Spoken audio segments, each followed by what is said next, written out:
नमस्कार मंडळी, कसं काय मजेत ना? आज आमचं पार्टीचं नियोजन आहे. आम्ही सगळे जमलेलो आहे.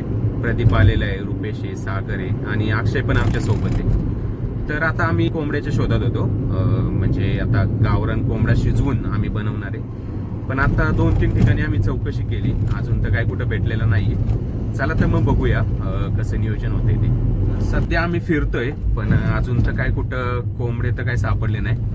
पण आता आमच्या पोटातलेच कोंबडे वाढायला लागलेत. तर आता आम्ही रुपेशच्या पाशी जाणार आहे आणि थोडासा नाश्ता करणार आहे. चला तर मग रुपेशच्या हॉटेलवर जाऊया. मित्रांनो, तुम्हाला सांगतो, रुपेशच्या हाताला खरंच चव आहे. नाश्ता वगैरे जर करायचा असला ना तर आम्ही नेहमी त्याच्याकडेच येतो. बघू शकता आता पोहे बनवण्याची प्रक्रिया त्याची चालू आहे. तर जस्ट नाश्ता केला आम्ही सगळ्यांनी आणि रुपेशच्या शेतात आलो होतो. तर तुम्ही बघू शकता, हे पावट्याची झाड आहेत. जर तुम्ही कधी बघितलं नसेल तर बघू शकता, पावटा अशा प्रकारे असतो. शेंगा वगैरे असतात अशा, आणि ह्याच्या आतमध्ये दाणे वगैरे असतात. आता हे कवळे शेंगा आहेत, हे भरल्या की मोठे होतात. बघू शकता, हे सगळं पावटाचे इथं. पार्टीचं नियोजन आता थोडं पोस्टपोन झालं आहे, कारण काय झालं की सगळ्यांनी भरपूर नाश्ता केला, त्यामुळे खाण्याची कुणाचीच काही इच्छा राहिली नव्हती. तर आता आम्ही संध्याकाळी पार्टीला जाणार आहे. आणि संध्याकाळी कसं असतंय की म्हणजे जेवण तर आम्ही सगळेजण लवकरच करतो, कारण आम्ही सगळेजण गावाकडे राहतो. त्यामुळे आम्ही असं डिसाईड केलं की आपण असं एखादं हॉटेल बघू की ज्या ठिकाणी कोंबडा वगैरे ते बनवून देतात. आता आम्ही अशा हॉटेलच्या शोधात आहे. माझे मित्र नियोजन लावते ते तिकडं. तर आता आम्ही संध्याकाळी जाणार आहे मग कोंबडा खायला. मी आत्ता आलेलो आहे आमच्या गोट्यावर रुंदाला भेटायला. आत्ता सध्या ती एकटीच आहे. आमच्याकडं म्हणजे एकच गाय आहे, तिचं नाव गार्गी, आणि तिची छोटीशी मुलगी रुंदा. तुम्ही बघू शकता आता ती आईने तिला गवत वगैरे खायला टाकले, तर ती खाते. रुंदा, हे रुंदा, काय ग?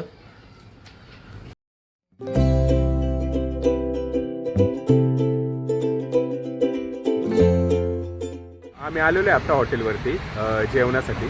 सगळेजण आलेले आहेत सोबत आणि मी पण आलेलो आहे. पण आता ॲक्च्युली काय झालं आहे की इथं पण कोंबडा अवेलेबल नाही आहे. आता संध्याकाळची वेळ झाली आणि जेवणाचा पण टायमिंग झाला. तर जास्त वेळ न जाऊन देता आम्ही म्हणलो की आहे ते अवेलेबल जे असेल तर ते द्या. आता चिकन वगैरे आहे इथं, गावरान कोंबडीचं चिकन आहे. त्यामुळे आता कोंबडा न खाता आता आम्ही कोंबडी खाणार आहे. आम्ही सगळे तर नॉनव्हेज आहे, पण रुपेश आमच्यात माळकरी आहे. लहानपणापासूनच त्याला माळ आहे आणि आता आमचं TTMM करायचं ठरलं आहे. पण आता बघू त्याची प्रतिक्रिया, तो काय म्हणतोय ते. रुपेश कुठे गेला? अरे TTMM करायचं आपल्याला. TTM याला माझं तर आता 150 रुपयाचं बिल होणार. मी तुमच्याबरोबर तुम्ही खाता चिकन, मी आहे माळकरी, मी खाणार पिठलं आणि भाकरी. तुम्ही खातात चिकन, खातान कोफ्ता, खातान काय काय खाताना, मला 400 रुपये बिल देणार का तुम्ही? माझी थाळी फक्त आहे 150 रुपयाची. मग तू पण खा ना जास्त काय पिठलं भाकरी किती भाकरी खाऊ, किती दिवसात पिठलं खात बसू आम्ही आता इथं पिठल्याशिवाय दुसरं आता काही भेटाय ना. पण आम्हाला मग तू नॉनव्हेज ट्राय करतोय का आता? तुम्हाला नॉनव्हेज, तुम्ही आला नॉनव्हेजच्या हॉटेलला घेऊन आम्हाला.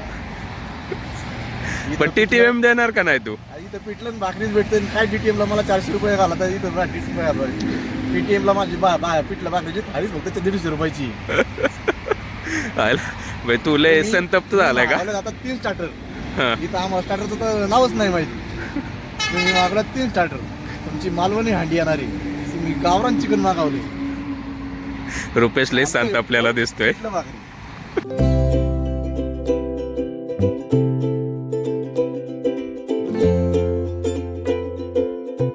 जेवण वगैरे झालंय. जेवण करून आता आम्ही आलेलो आहे आणि म्हणजे आता आम्ही हायवेच्याच कडेला आहे आणि थोडंसं आता चालणार आहे आम्ही सगळेच. तुम्ही बघू शकता, आता आम्ही रस्त्याच्याच कडेला आहे. जेवण करून आलोय आणि आम्ही म्हणजे काळूबाईच्या आधी ते आता हे जे समोर दिसतंय ना पांढरं, ते त्रिमंदिर आहे आणि इथंच आता आम्ही. अक्षयला कशाचा तरी आनंद झालाय.